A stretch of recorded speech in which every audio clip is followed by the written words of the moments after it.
आजको तिमीको मको। तर याद छ कुनै समय हामीले सपना देखाएको थियौँ प्यारो घर बनाउने, जहाँ तिमी म हाम्रो प्यारो परिवार हुने थियो।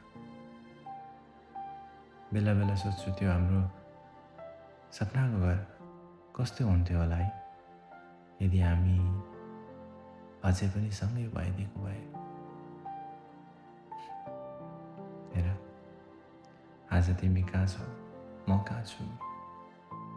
तिम्रो सपना मसँग देखेको कहाँ छ र मैले तिमीसँग देखेको सपना कहाँ छ। आजको